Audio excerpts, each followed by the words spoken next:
I would like hook up with a lot of go-go guys. Mm-hmm. And like as like a little gay boy, like I was literally just like 23 after Drag Race, 20 like about to be 24. Oh God. There was just one hookup in Toronto that was like wild. We filmed it. And then I showed Courtney, Bianca, and Darian like in our group chat. And I remember Courtney's like, you need to delete that. They're going to get it on iCloud. They're going to get it on iCloud. Today's segment is brought to you by Bumble, the go-to dating app for finding love.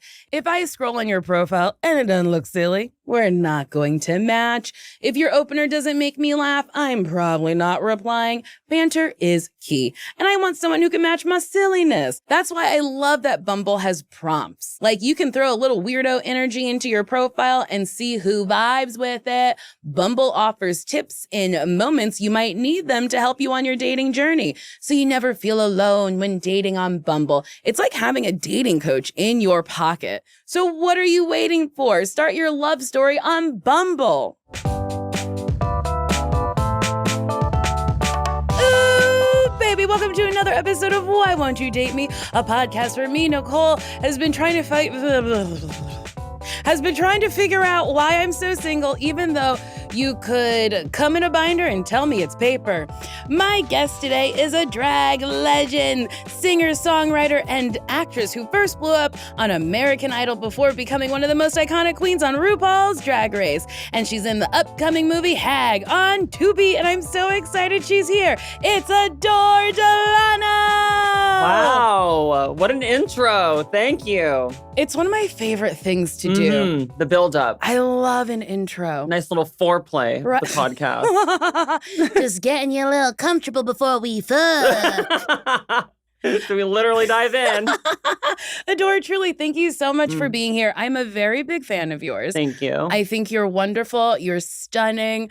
Your run on Drag Race was so fun. Here's a question. Are you dating? Are you single? Are you married? Do you care not to say? I'm in a relationship for like 10 months now. Okay. It's trippy because like he got me right when I was like, I just got my FFS surgery, my facial feminization. If you're not in the know. For you kids out there. Yeah, like I was dating though, like quite frequently, like when I was healing, like I was like, let me just like immerse myself in this life. Wait, when you were healing, so this means there's tape and stuff on you? And no, swollen? I was still swollen a little bit. Okay. But like, yeah, I had my like rounds of like dating like deadbeat motherfuckers. Just like, fuck, man. Like Hollywood is not the place to date. And then I'm like, I put this much money into my fucking chin and you're acting like a goddamn dog? Like, nah. Like, you can't even, like, pay for coffee? This is a mortgage, bitch. I can't even smile right now. Like, what the fuck? That's so funny. I put so much money in my chin and you can't buy me a coffee? That. So you wanted me to, I don't drink. I'm like, I don't either. Buy me a fucking seltzer. Like, what the hell? Oh my God. I fucking love that you were like, I don't know. I'm healing. Why not? Yeah. You can't hurt me. My face already hurts. Yeah. What the fuck? It hurts you more to look at me than you're going to do to me. Like, fuck it. No, but yeah, I dated a lot of different weirdos. Like, just like, I did the online dating, the whole like app thing. And then like a good chunk of like 4 months when I was like, fuck it, I'm just going to be single and hot. I met my boyfriend and it just from then on, like 10 months ago, we've just been together like almost every day. I like that. He's cool. That's sweet. He's a cool little fucker. Yeah. Cool little fucker. I love him a lot. But yeah. When you were on the apps, did you ever find people coming at you being like, I just want to talk about Drag Race? Yeah. Yeah, I got some of those. And then I blocked them. I think I like subconsciously was trying to see like how I was going to be treated in society. If there was any difference, which there was, a lot of like straight men who were like kind of like, it was really weird. Like I didn't, like a lot of motherfuckers that would beat me up in high school were like trying to ask me out. And I'm like, isn't that funny? It's really funny. Isn't that funny? Hilarious, some would say. But yeah, it was really, really discouraging. So I was like, I'm good. And then I met my boyfriend, he's a trans man. And we just kind of like had that in common and shared like certain like beliefs and just like morals that we kind of like and like life history that we kind of had. How did you meet?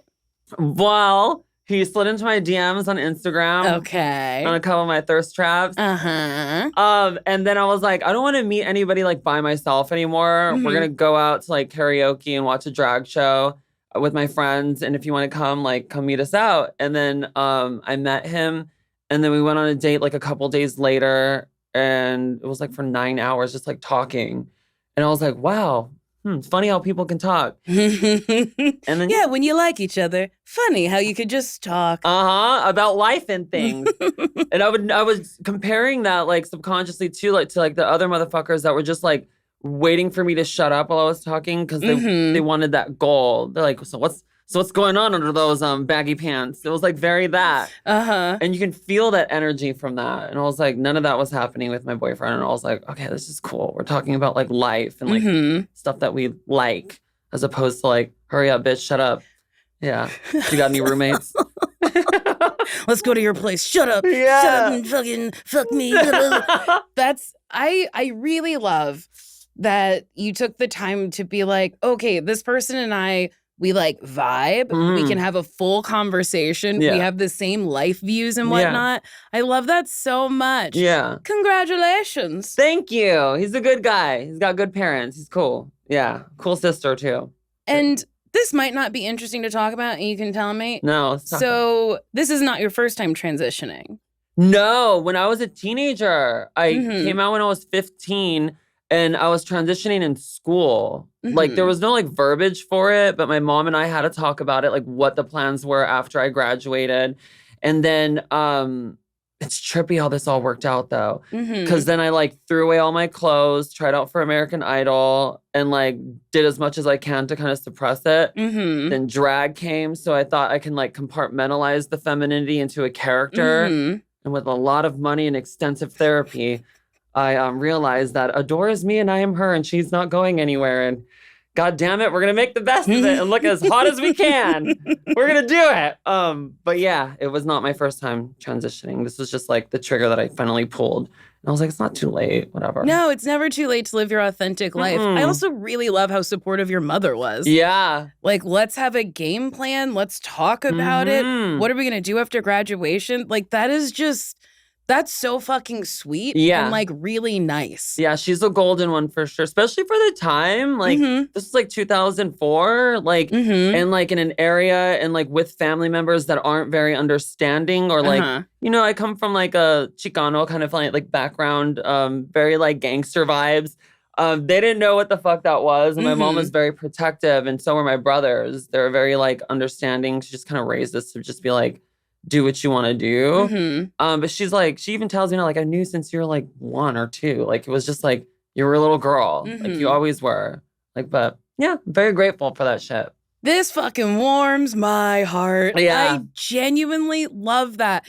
Because I mean, I don't want kids, but I couldn't fathom looking at my kid and being mad at a choice that they're making that's not harming me or them. Yeah. Like, it's just so wild to me. Yeah, she's like always like, you're half of me. Like, what the fuck? Like, how am I gonna like turn that down or whatever? But yeah, I don't think I want kids either. Like, side note. Yeah. Not my thing. Not for me. Yeah, I don't know if it's my thing. It's not my thing. I love spending money on me and not having to worry about a little person who's like, I need things. I'm like, no, you don't. Exactly. I'm going to buy a Coach bag. Because I want to today.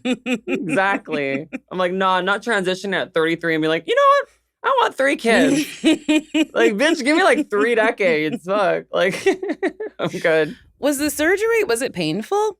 Yeah, it was painful, but like... I mean, that's funny that I'm like, was it painful? It's like, they cut your fucking face open. Of course it was painful. It's trippy what they do, too, because like when you like look it up, it's like, which I did, I was like, can I see video? Did you guys film it? Like, what's the vibe?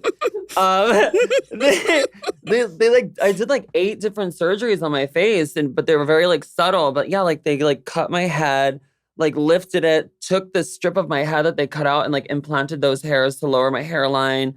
I got ribs taken out from my nose, like chin done, like they tightened my muscles in my neck, did a neck lift, bunch of shit. So I was like swollen, but like you can't really feel it. You're all drugged up when you wake up. That's a lot. Yeah, my first thing that I said was like, "Are we gonna start?" My mom was like, "Bitch, you're cut up. You're cut up. You done, girl." Well, you look fabulous. Thank you. Truly fabulous. Thanks. I feel good. How long was the recovery? I'm so interested in surgery Yeah, me too. I've never had any like cosmetic surgery. I love surgery. The healing was like to go out and look like decent like 3 months. That's when I started dating. It's a little swollen. But yeah, I would say like maybe 6-7 months I was performing again, like doing prides.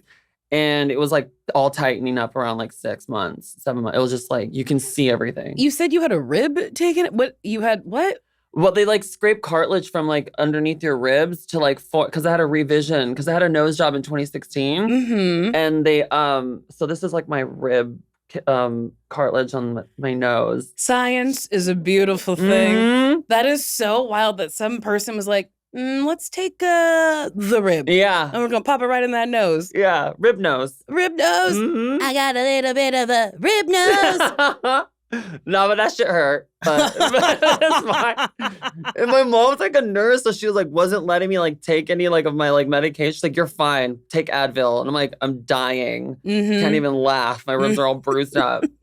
But yeah. I had surgery on my ankle because I fell down the stairs, took a little tumble, and my doctor was like, all right, take the painkillers for a week. But after a week, just remember there's a screw, a rod in your ankle. Yeah. It's gonna be painful. And I was like, okay, whatever. And by like week 2, I was like, gotta take my little painkiller. And I was like, that's what he was talking about. Okay, I see how people get addicted. This is fun. This screw feels good. I feel so nice.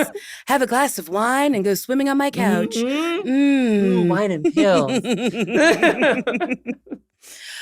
So before Drag Race and before Idol, how old were you in Idol? I was 17. I turned 18. Were you dating in high school? No. I also didn't date in high school. No? Yeah. I didn't know how people were doing it. I was like, so you go to school all day and then you have a full-blown relationship and then maybe you run track? What the fuck? When do you sleep? Hey, fuck it. I didn't want to get ready for school. I'm not trying to like peacock on a bitch at school. Like, no, I was in my pajamas and shit. My first relationship, it was during one of my first tours ever. Right after Drag Race in Australia, I met my first ex-boyfriend and we like had a long distance relationship for almost 7 months.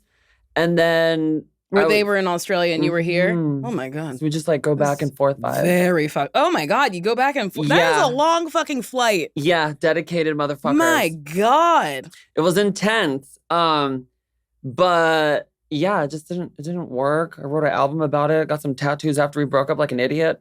Wait, did you get tattoos of him? Just like little things that like meant like certain things for him. I'm getting them lasered as we speak. Not joking. Like 3 days ago, my 6th laser session on my back. But yeah, that was my first relationship. And then this one that I'm in right now is my second. So it went like 12 years of not seriously dating, just like hooking up with like go-go dancers on the road. And just roadies, just drunken sex. And that's how I have like to compare it too. So it's kind of trouble. I'm like, this is healthy. This feels weird. Like, yes, that's trippy. I'm also in a relationship and it's so healthy. It blows me away. Yeah. And sometimes I'll be like, what if I stir up some crazy? And it's like, what are you doing? But it is wild to be like, oh, this is healthy. This is nice. I can just talk to this person about my issues and they're not going to get mad at me. They're not going to like break up with me or anything. Like, it's so weird. Yeah. I'm like, why are you understanding me right now? Yes. Yeah, it's nothing I can't compare it to anything. So it's kind of like, right? It's like trippy. You're like, okay, so am I doing this right? And you're like, feels good. So, and I'm not being a fucking dickhead. So, and I listen too. And those are the rules. Don't be a fucking dickhead. Adore, real quick, we gotta take a break.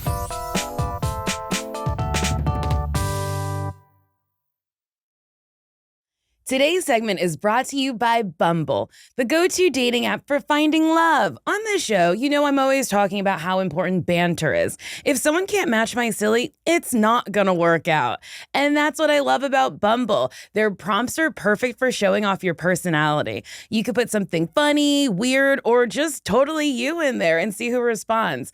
If they can keep up and make you laugh, that's when you know you're gonna click. And Bumble makes it so much easier to figure that out because you can actually see people's shared interests right on their profile. So instead of guessing, you already know if you share your similar love for dogs, reality TV, or podcasts. Plus, Bumble's safety feature means you can feel good about who you're talking to. New users go through ID verification, so age and identity are confirmed with real documentation. So you can just relax a little, knowing that the person you're messaging is who they say they are. Dating should feel exciting and fun, not stressful. And that's why Bumble is such a great place to start. You don't have to just take my word for it. Try it for yourself and see why so many guests on this podcast have found real, lasting connections on Bumble. So, are you ready to meet someone great? Start your love story on Bumble. So, after Drag Race, were people like in your DMs trying to get at you?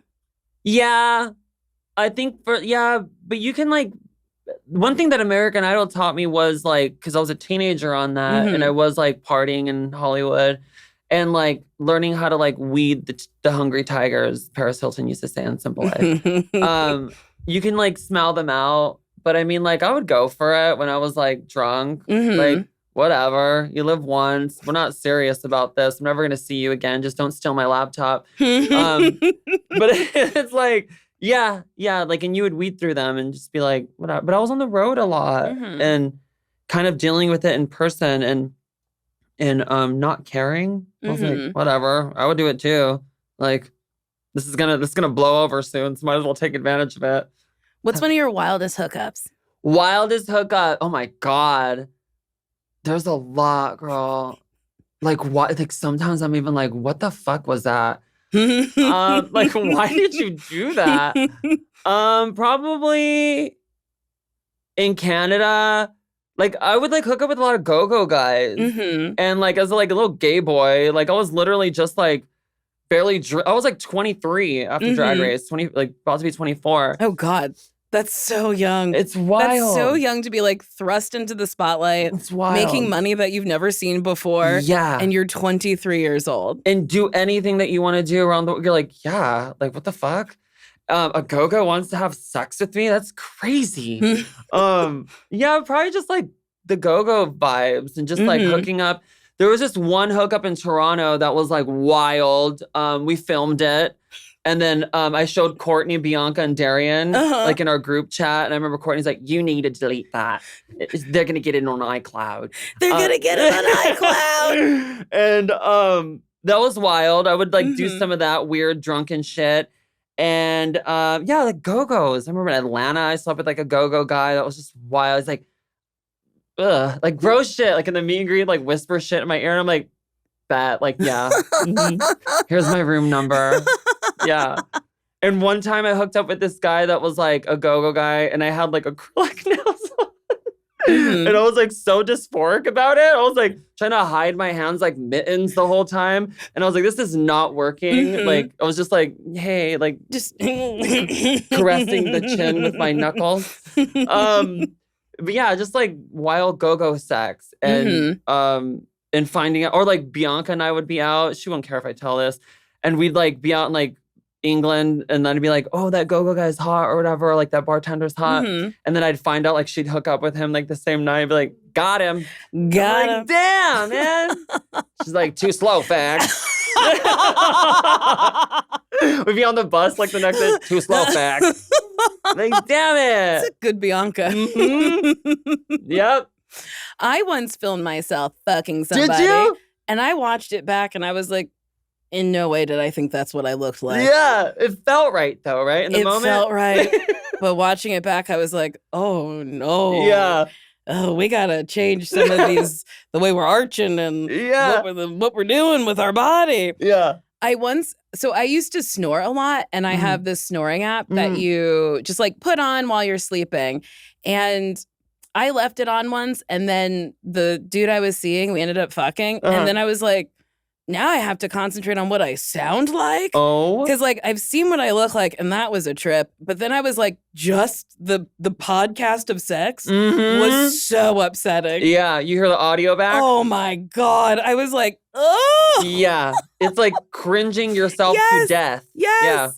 Oh, my God. But, like, we filmed this shit on a fucking laptop. This is like in 2013. And on like iMovie. Photo booth. Photo booth. It was photo booth down. And I'm like, ew, like the crunching of the laptop like falling off the bed. And I ended up like literally showing Courtney and Bianca. I'm like, ew, that is disgusting. Like, what a pig bitch I was. Like, Jesus Christ. That's so funny. Look at what a pig bitch I was. Like, I never wanted to see that girl. Watch it. Watch that. So grody. It was so gross. I love it. We've grown. Demure women not doing that anymore. Unless you want to. Yep. No. Just don't film it on fucking, what is it? Photo booth. Photo booth. I was say photo bucket. I was really going to age myself. Woo! Hey, kids. Photo I haven't thought about photo bucket in so long. There was this is like sidebar. Speaking of not hearing things for so long, I opened TikTok and they were like, oh, we miss MySpace. And it was like an old MySpace picture of me when I was like 14. And somebody like tagged me and was like, not Adore when she was like 13 on MySpace. So my boyfriend had a kick out of that. Anyway. Yeah. I do miss MySpace. I miss the top 8 and getting mad at a friend and removing them from my top 8. I miss like charging my friends to code for them, like HTML. Yes. Making it sparkle in the background and putting a little song. Girls, they wanna have fun as like purple glitter happened. A little star cursor, like, or a little cigarette that smokes. I'm like, oh, that's gonna cost you $5 more for my lunch money. You would charge people? Yeah, I would. I'd be like, that's $3, dude. It's just a cursor. Like, she's a businesswoman. I love it. Yep. No, I charge them for different things. I have a question. Your style. It's fun. Oh, God. Is it? Oh, God. I love it. Really? I like the ripped jeans and I like the fishnets underneath. How did you get your style? How did you figure it out? I'm a huge fan of like Drew Barrymore in the 90s. Okay, I see that. Her Poison Ivy era. I love 90s girls. I love like kind of like the throw on, like oversized, kind of like, is she stinky? Is she not? Like, I don't know. I kind of do love that. Kind of just throw it together. But yeah, like I love the 90s. I grew up Is she stinky or is she not? Really stuck with me. That's really fucking funny. Like, oh, she's pretty, but does she have deodorant on? It's probably. And what's the answer? The world will never know. Say? Learning and lessons. That's the answer. But yeah, probably that and like punk bands growing up and just like the Riot Girl movement. I loved all that shit growing up and just like kind of taking like my own like grasp of femininity and like putting a little twist to it and having a little edge and grit. You don't know if she has a knife in her bra or not. I like that your aesthetic is mystery. Is she stinky? Does she have a knife? Yes. Yes, my Scorpio rising. We'll just call it that. I want to talk about sobriety. So you've been sober since 2021? Did I make that up? I'm on my 3rd year, November 6th. So that would be 2022. And what was the decision? Was it just like, oh, I don't vibe well with this. I got to stop. Yeah, that was really weird. Oh, again in Australia. We were on tour. Fuck. A lot of epiphanies happening in Australia. Should I move there? No, it was in Melbourne, Australia, on a full moon. Ooh, witchy. We had like 3 days to chill before doing a show. And something just told me, like, you're locking yourself in here. Because I had friends that wanted to party that night. And they wanted to party. They wanted to go hard. Everything was free. Everything. Well, that's a nice time. Especially for her back then. I was very excited about that. But no, I locked myself in the hotel room. And I just didn't leave for 3 days. Kind of detoxed a little bit. And then I never drank again. Didn't do really anything after that. Like something just like spoke to me and was like, you are losing everything. You're not wanting to do anything. I was just like super lazy, just kind of like self-sabotagey. Mm-hmm. And as soon as I like stopped for like a few months, like all these like dope blessings started happening, like not to get all spiritual and shit, but like they just started falling into my lap and I'm like, oh, that's how that worked. And then I just kept it up. And now I think 3 years, November 6th will be. Congratulations. Thanks. That's wonderful. Thank you. Yeah. I've been trying to do mindful drinking. Yeah. Where like there was a month where I said, I'm not going to drink anything. And then I kept going to dinners and being like, glass of wine. Please. And then being like, oh, it's just a habit. It's a thing that I just do. I sit down at a restaurant and I go, wine. Yeah. And I was like, let's just be a little bit more mindful. Yeah. Maybe you don't order wine in the beginning. Maybe you just have a nice conversation with your friends. Yeah. And maybe you don't actually need a glass of anything. Yeah. Maybe you have water. Maybe you have a Diet Coke and get wild. Ooh, fizzy. It's like a code for everybody individually, though. It's like whatever works for you. Like I wish I could like just drink normally, but like it was fucking wild. I was breaking like my hands and just like punching shit. It was wild. It was like Courtney Love in the 90s, like bad, throwing compacts at Madonna and shit. Like it was really bad. But yeah, like I think it's just like a code for everybody. And I see my friends that can handle it and I'm like low-key jealous a little bit. But like it just didn't work for me. And maybe when I'm like older, not to speak that into existence, but maybe it'll work for me. But right now I'm like, this is not for you. Just live your life a little bit and just see whatever like comes to you. And maybe it'll come back. Maybe it won't. Maybe it won't. Yeah. But I do like that you said it doesn't work for me because I feel like a lot of people look around and mimic things that work for other people but don't necessarily work for themselves. And it's like, well, you just kind of have to be real with yourself. If it's not working, you should make a change. Yeah. We all have a different like psychological makeup too and like what we can handle. Not to get all deep again, but like past traumas, all this shit, like that all plays into like and comes out in certain characters. And some people don't have that. Like some people just want to have a good time and can do that. So yeah, not the copy and pasting shit with life that never works out, like ever. Because there was a time in my life where I was a binge drinker. Ooh, baby.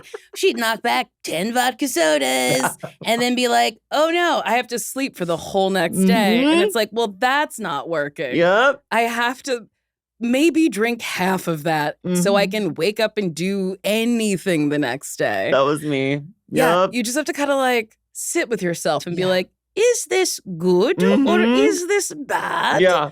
And a lot of times it's going to be bad. Yeah. I'm like, you know what? I won't have like a bottle of Tito's. I'll just have like a bottle of wine. And then like when the fucking liquor store guy knows you by like first name, he's like, you want a bottle of wine? I'm like, fuck yeah. Like, oh no, this is where they know my name. He's like, oh no, we don't need your card. I'm like, yeah, fuck you too. Your money is no good here. Just take it. And you're like, oh my God, okay, this is my life. He's like, good for you. You won't be here for too long. Just take it. I want to pivot back to dating. What's your your favorite date you've ever been on? My favorite date I've ever been on? Probably the first date with my boyfriend. Yeah. It was just like super innocent. Like we just like ate and like karaoke'd and played pool. And it was like we talked. And like I don't really get that a lot. Like I said, I didn't really like date a lot prior to transitioning. It was just like hookups mostly around the world. Sometimes I forget too, like when I meet people like, hey, and then like say something like, oh my God, I know you. I know you biblically. I'm like 2014, I remember you at the Hilton. Probably that though. The first date with my boyfriend was like, it was different. It was like a proper date, kind of innocent. There wasn't anything like sexual or like nasty. Yeah, the other ones are just like whatever. They were just like weird or like very like inappropriate and like weird. And I'm like, ew. And I'm very like I could like see past like somebody's like dead stare. I'm like, what are you doing? Like, God, if you had a car, I'd slash your tires. But it was just, it gives that. But yeah, probably my boyfriend's first date. I love that. Yeah. My favorite date with my boyfriend is he took me to, there was a I've talked about this on the podcast, but there was a Sonic the Hedgehog pop-up cafe. Cute! Called the Sonic Speed Cafe, and it was in Chino Hills. So we drove, I think, for an hour, And I think this was our third or fourth date. So we didn't really know each other, but we like talked the whole way there. We like talked while we were there. And then we walked around a Barnes and Noble. And I was like, my favorite cookies are here. Because at the Starbucks and Barnes and Noble, they have a chocolate peanut butter cookie that's very nice. Oh, they're special there. It's an exclusive. So I got one and we like shared it. And then we just like talked about books. And then we talked the whole way home. And he was like, oh, I was a little nervous because I didn't know what it would be like to just like be with you for like a solid 5 hours. And he was like, and it was just really nice. We just didn't run out of things to talk about. And I like just got to know you a little bit better. And I was like, I liked it too. And I didn't get sick of you. Yeah.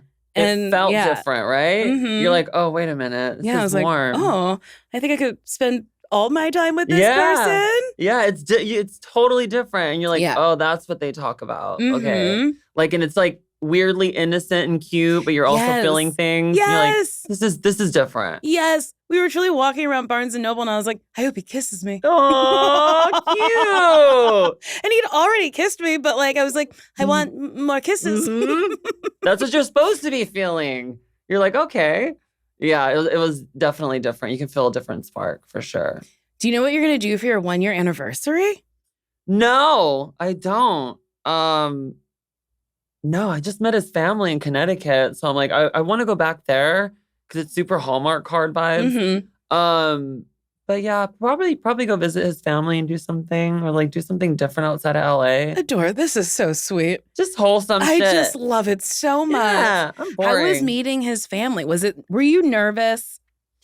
A little, but like I kind of like chameleon. I'm a Libra. I can like fit in.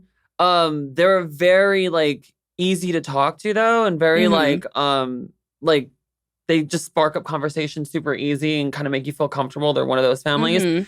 And super cute. They all like sing like around with each other, like guitar. It's like super wholesome. And I'm like, where am I? Like, and you fit right in because you sing. Yeah. And I'm like, do not ask me to sing. Like, can you sing? I'm like, okay, I'll sing. Please. Don't ask. Okay. Don't make me sing. Don't make me. But it was easy. And I was like, okay. Yeah, everything's just wholesome and very sweet. Oh, yeah. I fucking love that. I love. People ask, they're like, do you think you'll stop doing this podcast? I'm like, no. Yeah. Because I really love hearing about people's relationships, how they find love, how they move through life in love. Or I just had Angeria on. She says hello. I love Angeria. I love Angeria too. And I liked listening to her be so assertive in what she wants and like so clear-headed about it, and it just warms my little heart. Yeah, and again, like everybody has a code with that too, and what makes them feel sparkly and comfortable. But yeah, I love Angeria. She's a Libra as well. So, okay, you know about signs and stuff. Some, yeah. I'm a Virgo. What? Tell me about a Virgo. Tell me about me. Let me see. I have Virgo friends. Are you like tidy? Ish. Do like dirty tables bother you when you're out like at a bar and nobody's like picking up the napkins? Yes. Yeah, that's like usually my Virgo friends are like the ones that like are like put the fucking cup in the trash. Like it's like very like organized usually. Very career like driven. Usually like a lot of my friends are like, and this is the video that I'm doing, and it's very like in like it's organized like in a row. But I don't know like too much about Virgo. I know my Mercury is in Virgo, so the way that I communicate. What does Mercury and Virgo mean? I think Mercury is the way that you like communicate, I think, and the way that you have like discussions and like I think hard conversations is what my friend would tell me. Mine's in like Virgo, so I think I just think thoroughly about like what I'm about to say because words have meaning. Words do have meaning. But yeah, that's pretty much all I know. I mean, all like iconic people are Virgos. Beyonce's a Virgo, right? She is. She is. Libra rising. Yes, we love Beyonce. September 4th. Happy birthday, Beyonce. Happy birthday, Beyonce. Imagine she listens to this podcast and she was like, oh my God, I was wondering when she would wish me a happy birthday. I was like, what? And she did it. So, Hova, come inside. She wished me a happy birthday. Blue? Oh, Blue's there too. Yeah. Roomy, sir? I love Beyonce. Me too. How did you get into singing? How'd I get into singing? I just always have since I was little. My mom has me like on camera when I'm like 1.5 singing like the Lassie's theme song. You know that dog Lassie? No? Oh, wait. Yes, I do know Lassie. I didn't know there was a theme song, though. I don't know. She has me on there with a mullet singing Lassie. But yeah, I mean, I've always just sang and put on shows for like my neighbors and like my family. Super like weird, eccentric kid that always like made my VMAs in the backyard of my house in Azusa. My mom's just like, Jesus Christ. But yeah, just always sang at school too, talent shows and just. I love how much your mom is a champion for you. She is. You want to sing? Go sing. She really Whatever is. you want to do, I'm here for you. I fucking love that. She's iconic. She would even like take off work and be like, "You called what?" I'm like, "The radio station, and there's like competitions in Hollywood, and like we have to pay $1,000 if I win." But like, I was like, "Fuck them." And then I would win, and my mom was like, "I'm not paying shit. Like, there's no way." But you know what? You do you, kid. Yeah, very grateful for that. If I ever do have kids, I would take a lot from her, like accepting this, but not for me. Not for me. Not for me. Don't want them. Do you have any advice for single people? Advice for single people? Yeah. I think it's different for everybody, and it depends. I think like where you live. If you're dating, the dating pool is different everywhere. I think like as long as you don't like settle, I think that's like a big thing, especially with like trans girls. No matter where you are in your transition, like it's a lot of like, and I mean like for women in general, it's like a lot of like, I'm just speaking from the trans experience, like upkeep, bro, like to leave the fucking house. Like I'm not going to be like spending thousands of dollars on myself when like you're being like a loser dickhead fuck. And it's like you have to really take yourself out of it and look at it in a bird's eye view and be like, is this worth it? Like, is the breadcrumbing worth it from the fucking bassist in a band that never gets a gig? Like, it's probably not. Yeah, and like sometimes the people that you least expected are the ones that were meant for you. Sometimes patterns don't work for a reason. Switch it up a little bit. If it's feeling warm and cozy, it's probably good. Butterflies aren't always like the best sign when it makes you sweat on the top of your lip and you're getting a little nervous. Probably run the other way. You know, it'll be like intriguing and fun for a second, but ultimately probably bad. That was a thing I had to learn, that butterflies are bad. If someone is triggering something in your nervous system that's like making you feel like I need to get out of here or I don't want to go, or you probably don't want to go and you probably should not go. Your body's physically shaking you. It's like, I will leave if you don't, bitch. Like, get the fuck out of here. Get out.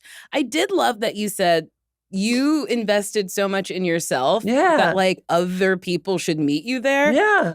Because whether or not you've had surgery or not, you are an investment. You're doing work. You're living life. You should at least go out with somebody who wants to meet you there. Absolutely. Who wants to treat you nice for the hour or two that you're together. 100%. And it doesn't even have to be like surgical. Like it can be like mental. If you're investing in therapy, if you're trying to like spiritually evolve, if you're trying to like up your game and work, if you're like, everybody on this fucking planet should be an investment to themselves. If you're not going to meet me there and you don't add to my life. And I know a lot of people say that, but it's real. Once you get older, you're like, you're not adding shit to my life. Yep. Why do I want to like go on a second date with you? Like, no, like absolutely not. Kim Cattrall has one of my favorite quotes where she says, I'm going to butcher it, but it's essentially, I'm not doing something that's not fun for even a second. Yeah. And I think we should all live like that. I'm not doing it unless it's fun and we're having a nice time and you're treating me well. Because if you're treating me like shit, what are we doing? Yeah. And sometimes, like, I agree. Sometimes I literally even feel that, like, if I don't add to that person's life, if I can't, like, there was like a couple of times where I've met somebody where I'm like, you know, like, you're a good guy, but I feel like we're just not the same. There's no, the makeup is not, the foundation can't even be laid. Yeah. Like this is not gonna work. Or like you can tell by like the way a guy talks to you, or you're like, oh, maybe you're looking for somebody else that can put up with that, or like maybe add to your fantasy with that. because like you'll get elbowed in the chin real quick. Not for me. Not for me. I'll hit you. I'm violent. No. But yeah, both ways. If I'm not adding, like, peace out and chill. Yeah. Yeah, I like that. When I was dating, was not good at that. I was truly not good at peace out, goodbye. I'd be like, no, we'll work on this. Yeah. We'll make that foundation. This house will stand. I will triumph. And it's like, for what? For what? That's not a triumph. Winning somebody over is not a triumph. Meeting somebody halfway and them wanting what you're giving that's winning. At least that's what I think. Did you ever like go through those experiences and try to like learn from it or something and like add it to the next? Do you feel like that? Like there were like different leveling ups of like, I'm not fucking doing that because the last guy. Yes. Okay, so there were like examples of like, okay, that taught me a little bit. So it wasn't all negative? Yes, it wasn't all bad because like I'll be in therapy and I'll say X, Y, and Z happened and my therapist will be like, well, remember when that happened with this person, da-da-da-da-da. And I'm like, yes, that was a lesson and I need to carry it on to this one. Yes. Yeah. It took me a while to like learn that and be like, oh, these are like repeating offenders. These are people that are showing up into your life in different forms because you're not taking it. Like, I had to learn that quick. Yes. Especially after transitioning. Like, nah.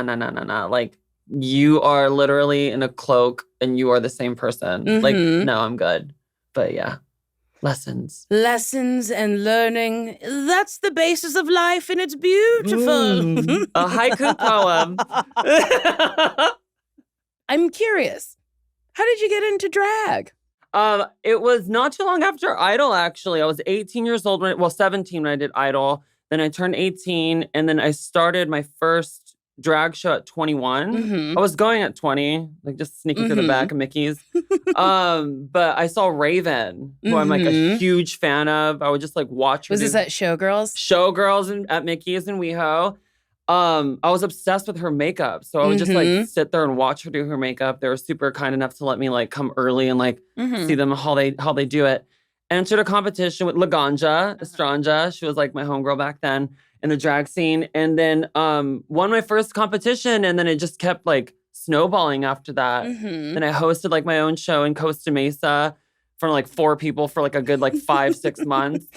And then it started growing like just like organically from there. And then I incorporated my singing into it, which kind of like pulled me apart from everybody else. With like Vicky Vox and Calpurnia Adams. Love them. Super big inspirations. And that's just how it all just kind of snowballed. Like, right after Idol. It was just like boom, boom. Like I just like was like, I love makeup. I love singing. What the fuck am I going to do with this?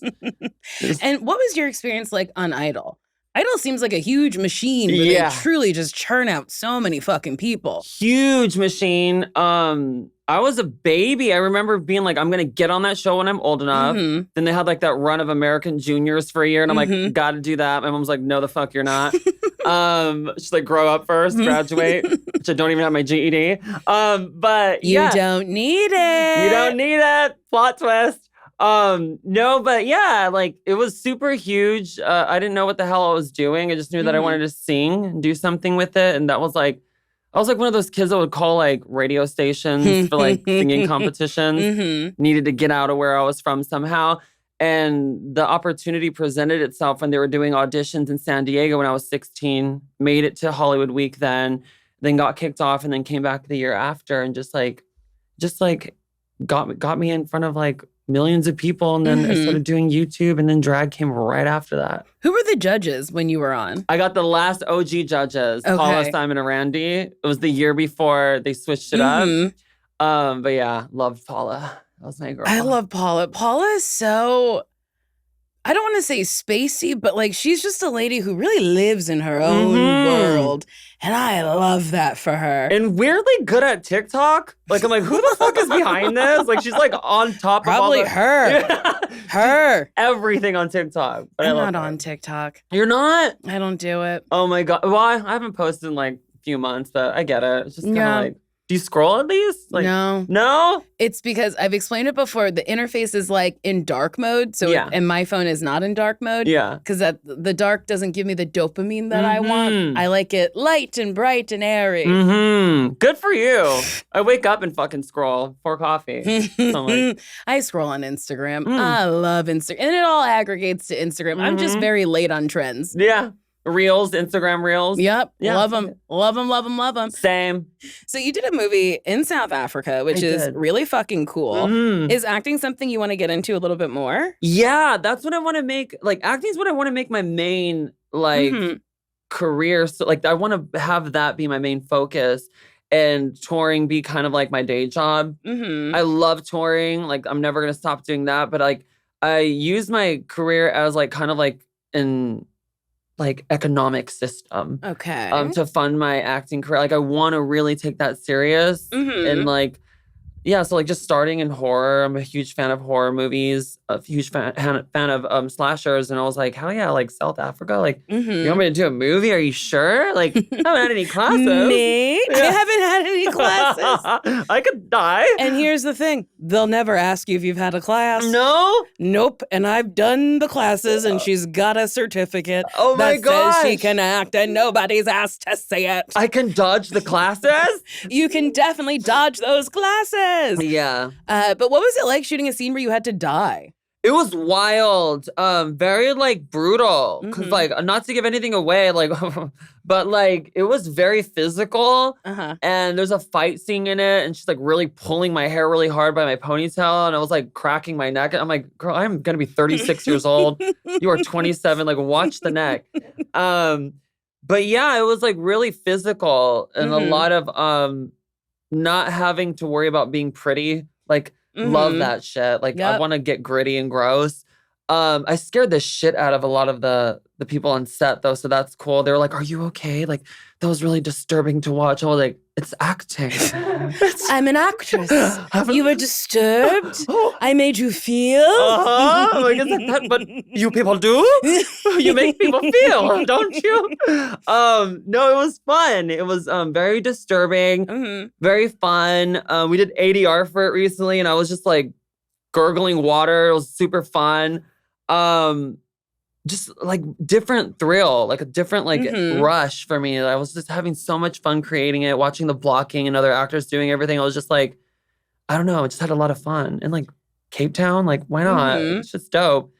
But yeah. There is such a magic to making a movie or like a TV show that like people like it is really cool to watch your stand-in who kind of like resembles you go through the blocking. Yeah. You're like, I'm watching me, but not me. Yes. And then you get to step in and do the blocking. And then you get to have like conversations with the director to be like, can I say this? And it's just like so collaborative and just like a magical thing. So I want more of that for you. Thank you. I think you'll have fun. Thank you. I think so too. Like I always wanted to do that since I was younger.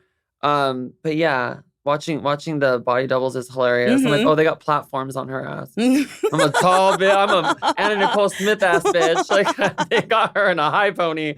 But yeah, I'm really looking forward to like taking that more serious and stuff. Like, I don't know. I want to do that. I love that. You're gonna do that. Yeah. Manifest it. I was once watching the monitor where my double was doing something, and I was looking at it and I was like, wow. I look so thin. And they were like, that's not you. And I was like, am I okay? They're like, we don't have playback. And I was like, oh. You're like, no, that's me. I was like, I thought that was me. Oh, yeah, just kidding. We don't have playback. With touring, I don't know if you feel this way, but the older I get, the more I'm like, this shit's fucking exhausting. I am so tired when I come back now. Yeah. In my 20s, I was fine. Yeah. I could bounce. I like fly back on a Sunday, be working again on a Monday. But now I'm like, oh boy, I need to take a day and really recuperate. Yeah. I have a cramp in my neck as I'm speaking to you right now. I swear. It's like, it's not the same in your 30s. And I remember Bianca telling me that, like, oh yeah, just wait. I'm like, yeah, right. but it's the funky hotel beds, the plane, your knees bent for like 6 hours, you not getting enough water, not getting enough sleep, and then performing, and then your voice kind of like blows out sometime. It's a lot. It's a lot. And it's mostly the traveling for me. Yes. Because the performing is fun and like we could do that like in our sleep and stuff, but it's like traveling and then like flight delays and then the stress with that and then handling like, not to be like, oh, whoa, poor me, like I'm trapped, but it's like, it fucks you up if you do like 4 days in a row. Like that will really like send you into like a week of sleep. Like, especially if you do different cities those 4 days. Like if you stay there, that's one thing, you kind of like catch up on time or whatever. But like you leave after the show, you're in a different city, you leave after that city, that 5 a.m. pickup. You're like, lovely. My God. Oh, 5 a.m. pickups can suck my dick. My God, they suck.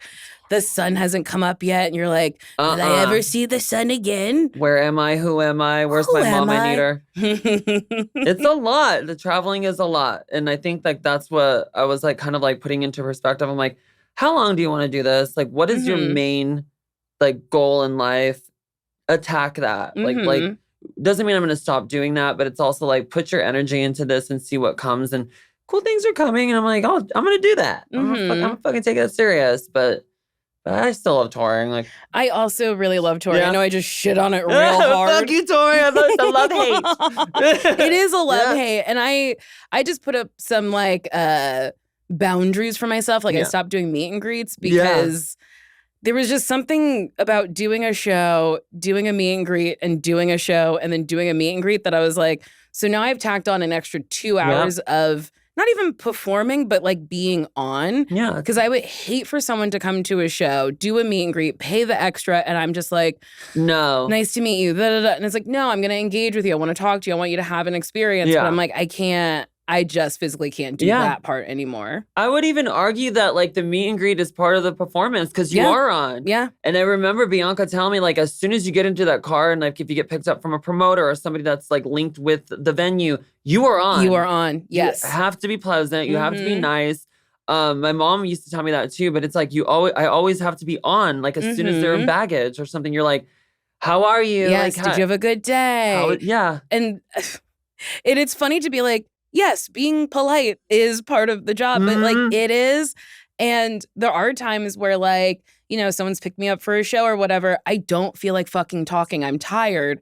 But it's like, well, I'm not going to be an asshole to you. Yeah, I will engage. I can shut down in the green room. That. You just stare. You just stare at a wall and they're like, you're on in 5. And you're like, Yes. Let me conjure this somehow. Yes. Let me brew this shit up. It's pretty trippy. It's fucked up for the psyche too a little bit. Because you're like, if you are having a bad day, no one gives a fuck. No. They don't give sure a fuck. Don't. They don't care. Especially if they're meeting you. Like they're like having that like 10-second experience with you or a minute experience with you. And you have to make it work. Like they're paying for that They're paying shit. for it. So you have to make it special. For sure. So that's why I was like, I simply cannot do that anymore. When you toured, well, you were with other Drag Race girls, but you've toured alone, yes? Yeah, I tour with like a band usually, or like I'll do like like just alone. It's How do you feel after doing a show where like there's hundreds or thousands of people who are so excited to see you, and then you're just alone in the hotel room after? It used to trip me the fuck out. Yep. Like it still trips me out. Does it? Yeah. It just like I think it was like when I started drinking a lot. Like not to like pull it back to that, but I would be like, fuck it, just go find a local bar or something and get your mind off of this. Cause like, why? Like, why me? I would be there and be like, dude, you're so like messy. And like, if they really knew who you were, like, and it's like that. Yeah, you just start talking to yourself because you're just alone. Yeah. And then the silence is loud. Very louder than the fucking cheering. I start turning into like Marilyn Monroe or like that like imposter syndrome where like if they really knew, do they know? Who do they love?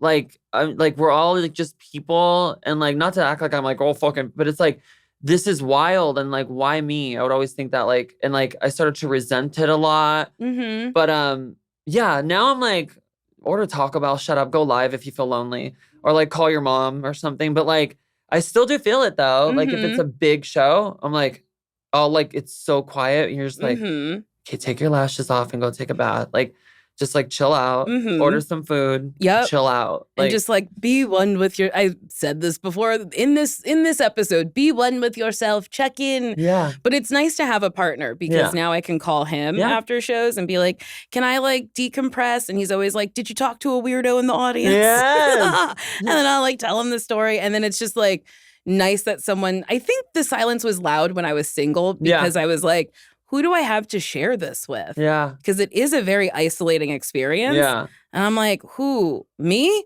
A friend? Do I call a friend? Yeah. And I'm sure a friend would be happy to receive a phone call. But like in my head, I'd be like, well, they shouldn't have to support me like that. Yeah. Then in hindsight, I could have. It would have probably been nice. Yeah, you sit with that. And like that's like energy exchange. You sometimes take on like people's like stories or like their energy when they're giving it to you and you're like, and I like start rolling it. Yeah, you have to sit with that. It is good to have a partner though, to kind of like just like sit there and listen. Again, the cozy and healthiness, like that type of shit is like, oh, that's what boyfriends do. Yes. And at first I was like, well, I don't want to bother you if I'm like out of town and it's late at night. And he's like, it's LA. It's earlier for me. Please call me after your shows if you want to. And I was like, okay. I fucking love you. Yes, I do. He's so wonderful and kind. I love that. And it's funny because when I was single, I was like, I want someone who's kind and nice to me. Yeah. And then I kept dating like awful assholes. And now that I have someone who's like kind and wonderful in therapy, I'm like, do I deserve it? Which is like, because you're not used to it. Hey, like you're like, what the fuck is this? Yeah, you deserve that shit. You wanted that. You manifested that. I did. Yes. And you got it. I got it and it's wonderful. What's it like traveling together?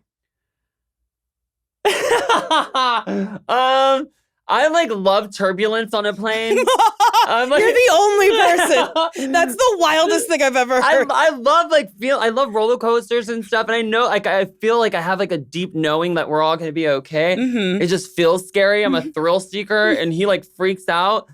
We travel really well together, but he's afraid of flying a bit. So like it's very like I calm him down and stuff. But traveling is easy, but like the flying, it's like a lot of like, I'm like, you're chill, like it's fine. And I'll like he'll have his like AirPods in and I'm like, we're going through rough air. We're gonna hit a few bumps, the pilot just said. So I'm just letting you know, like, it's gonna be fine. That's like, really sweet. Yeah. But it's cool. And do you travel with your boyfriend? Yes. And I was a little nervous about it because I was like, I have my traveling down to a science. Yeah. I have a bag that's already pre-packed with like makeup and like my toiletries and shit. So I don't have to like continuously like move things from one bag to another. I only bring a carry-on. I refuse to check a bag. I get to the airport. Well, it used to be 15 minutes before boarding, but now I gotta go a little earlier because Delta keeps leaving early. They keep scheduling flights and then leaving 5 minutes early. So now I was like, I'll make the adjustment. And boarding early too. I'm like, what the fuck? You can't do that. Yes, I'm like, I need those 5 minutes. Those 5 minutes are prime real estate for me. Yep. And I've been left one too many times. So I was like, let me get there a little earlier. So I was like a little worried about that. But then he was like, hey, what if we got there a half hour before boarding? That would make me feel more comfortable. And I was like, I think I can do that. And then he's super chill to travel with. And I was like, whoa, that was so easy. You could come with me anywhere. It was nice because I've traveled with friends where I'm like, I'll never go to another place with you again. Yeah. This was awful. Yeah. You're bad on a plane. You're bad in an airport. You're bad in the car. I hate you. But you're nice at a restaurant in LA. It tells you a lot about a person the way they travel. And I always say like my favorite like first, and this is gonna sound insane, a first date to learn about somebody is going to a theme park or a second date. You can go do coffee or whatever and be like, let me learn how you act and like let me learn your patience levels. Let me learn like what you're afraid of, what you love, like what are you like into the games? Are you rude to other people? Like it's like there's a lot of frustrated, like specifically Six Flags, because there's a lot of walking and a lot of like, I'm like, what kind of person are you? Like, what are you gonna give? And I've learned a lot about a person after doing that after like a second date. And I'm like, never again. At first, I was like, wild. That's wild behavior to go on a second date at Six Flags. But the more you explained it, I was like, that is actually a good litmus test. Are you going to be mad that we have to stand in line to get on this ride? Are you going to complain? Are you a scaredy cat? Like, are you rude to children or whatever? That's honestly, that's a good. Yeah. Do you want to get a fast pass or do you want to wait? Yeah. Are you cheap? Are you impatient? Are you mean? Yeah. Are you cheap? Always get the fast pass. Yeah, you have to. I haven't been to Six Flags in so long. It's been a minute. We just went to Universal recently. I've never been to the park. You've been to City Walk? I've been to City Walk. I haven't been in the park. Is it fun? It's Universal. Okay. It's giving wait 2 hours each line. Oh my God. But yeah, again, just like and learning people's patience levels and just like let's just maybe not and walk around the park and go on like 3 rides. So a total of like 6 hours it would be enough. And then we'll spend like an hour seeing the park and we can go. But it's very just wait unless the group that you're with wants to all get a fast pass. You got to get the fast pass. I also like an amusement park will show you if someone is indecisive. Yes. Because it's like, oh, do you want to ride this or do you want to do that? And it's, oh, whatever you're feeling. No. What are you feeling? I asked you first. Yes. Are you a take charge person? Yes. Are you can figure it out? Or like, do you really think like a fast pass is worth like $200 and something? And I'm like, yes. Yeah, we're getting the gold. For the experience? For not waiting? Yes, I want to do that. And I want to park real close. Yeah. I stopped talking to a guy after I was like, oh, I hate you. Like, I'm never going to do anything with you again. So we might as well just cut it now. Like, I can't. Yeah. Adore, I fucking love that. Yeah, it's a vibe. Well, we have come to the end. Yes, we have. Can I ask a question that I asked all my guests? Would you date me? You? Me? Yes. A fast pass holder? Fuck yes. Travels well, knows a touring life. We're Nicole Fast Pass Byer. Do you have anything you want to promote, Adore? Not really. Just my movie in December and just getting into acting. Book her. Book me. If you're a casting director listening or watching, book her. Book me. I'm ready. Also book me. Yeah, book us. Times have been tough. If you like this episode of Why Won't You Date Me, you can like it, you can rate it, you can subscribe, you can give me 5 stars on Apple Podcasts. And if you write me something nasty hitting on me to whywon'tyoudate.me@gmail.com, I will read it out loud. Also, please keep them short. Some people have been writing essays, and Mars doesn't want that. Okay. This person writes, hey, my name's Dale, but you can call me Butter Cookie. Fucking dead. You ever had a man untie a helium balloon and blow it up your cooch hole? It tightens up so good. With the magic of helium, all your pink insides tighten up with anticipation. I truss you up like a Thanksgiving turkey and stick that balloon deep in your cavity hole. As I casually try to put you in the oven at 350, you become offended and demand an orgasm. You start humping as you come and pop the balloon. You've ruined my balloon, Nicole. I was gonna give you my gravy and you popped the balloon. I guess there's levels to things like this. I shouldn't come here expecting to know the official rules of balloon hole. That's a lot. But at least you got yours. I touch your nose and wink slyly at you. You grin and audibly fart. From Butter Cookie. Butter Cookie, that was wild, but I liked it. Yeah. Okay, bye-bye. That was a HeadGum podcast. Today's segment is brought to you by Bumble, the go-to dating app for finding love. If you're looking for someone who can actually match your silly, Bumble is the place to find them. Prompts and shared interests make it so much easier to see someone's vibe before you even chat. Thinking about dating again? Take this as your sign. Start your love story on Bumble.